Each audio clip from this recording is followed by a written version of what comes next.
Well, hey everybody. So I was going to film a bunch of stuff today and just didn't get around to it. I am doing some kind of fall cleaning and doing what I can do with my hand this way, but I did want to take you guys along for this dinner really quickly.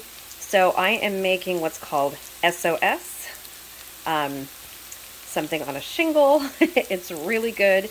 Any of you guys who are service brats out there will know exactly what this stuff is, and I'm going to show you how to do it. It's super simple, and one of my favorite meals that I grew up with, and luckily my husband makes it even better than what I had when I was a kid, you guys. So good.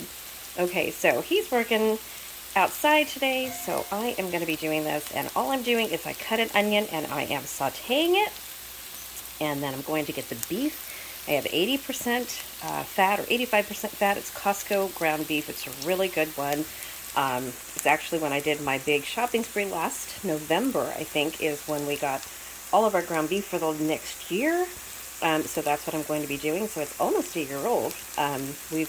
We're down to the last, maybe 15 pounds of it, but I do have to go get some more. So let me get that out and add it to the beef, or to the onions. Okay, so I began to put some of the ground beef in. So all I did is I cut the onions and cooked them until they're translucent. I also added some freshly ground pepper and some Himalayan sea salt. So I'm going to continue and add the ground beef and stir it around, and then I'll bring you guys back. Okay, it is now simmering. I'm going to let all of that beef cook. Then we're going to get ready to add a tablespoon or two of flour and a cup or two of water. We'll see how thick it needs to be and if we need to season it any more than this.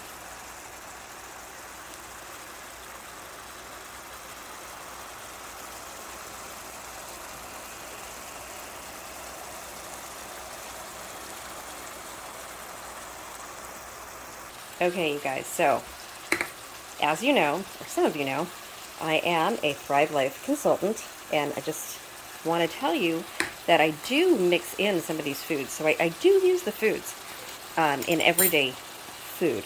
It's not just for long-term storage. I just want to let you guys know that. These are the chopped onions that I'm going to be using, and they are freeze-dried. And you can get these on my website. My link is in the description box. And what I'm going to do is I'm going to just pour some of this on here. And then I'm going to mix them all in. I want to get the oxygen absorber. Give it a lot more onion taste because I don't think I made enough onion. Okay, so that right there is a lot of onion for this because this onion is freeze-dried and it is a little bit stronger than the regular onion. It's real onion and it tastes amazing. Oh my gosh, it tastes amazing. I use this on everything right now, you guys. So good. So it is just going to cook right in the juices of the meat and everything right in there.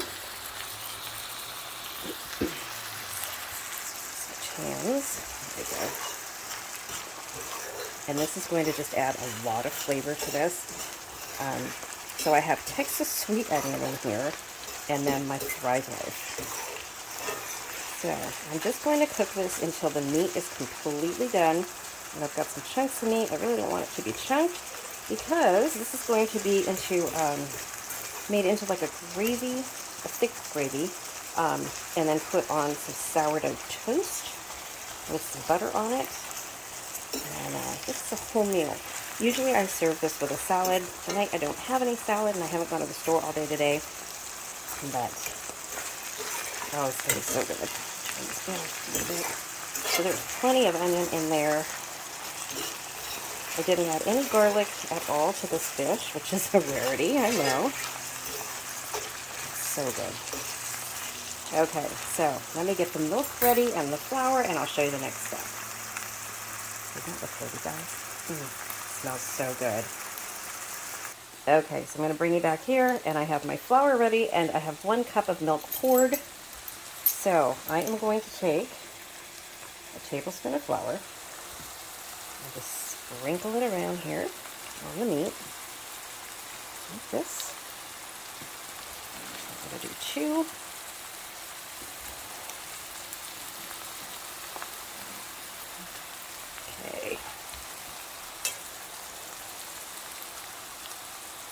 got my first cup of milk. Actually, I'm going to stir it down a little bit. And turn this down just a little. Sorry, I don't have you guys on the tripod. I really didn't plan on doing this tonight, but I don't know. Wanted to show you guys. I get emails from a lot of you guys saying to keep the recipes coming, to try such and such, and those things are coming. You just got to give me a little bit of time. So as I go, I'm going to show you guys what we're eating for dinner. So I'm adding the cup of milk. Okay, so I'm going to stir that, and I know that that's not going to be enough, so I'm going to add another cup to this. So let me get another cup, and I'll be right back. Okay, so I added another cup of milk, and I'm going to turn this back up to medium. So you add your flour, you add your milk, and you stir until it's the consistency that you like. You don't want this watery. Like I said, it's going to go onto bread or toast. So because the flour is in here, it's going to thicken up, and it's going to thicken up really, really well. Meanwhile, all those flavors combine in there.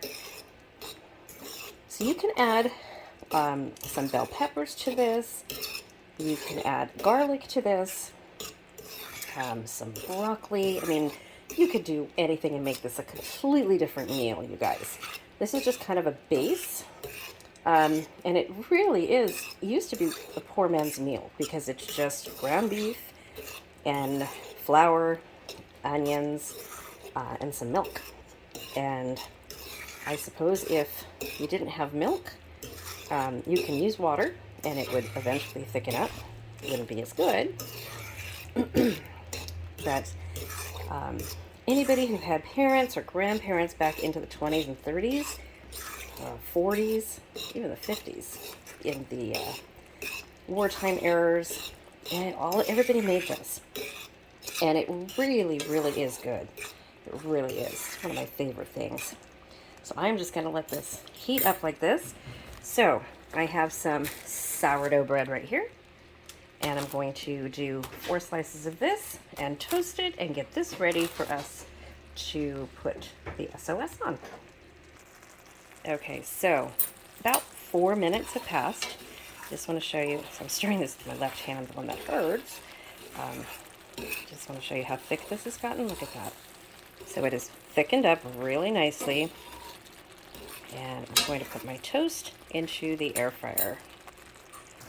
Okay, so we are back here, and I just hold this to show you guys how thick this has gotten.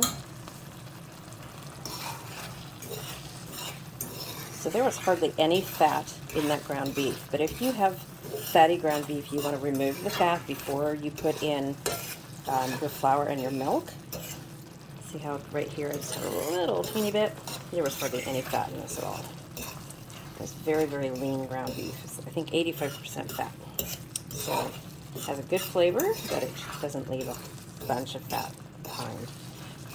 Okay, so this is going to go on our toasted bread, which is in the air fryer right now, and then I will show you guys what it looks like in just a moment. Okay, so this is what it looks like, and this part is all done. I'm just waiting for my toast to be done. It looks like it has 1 more minute. Oh, there it goes. Okay, we'll be right back and show you what it looks like.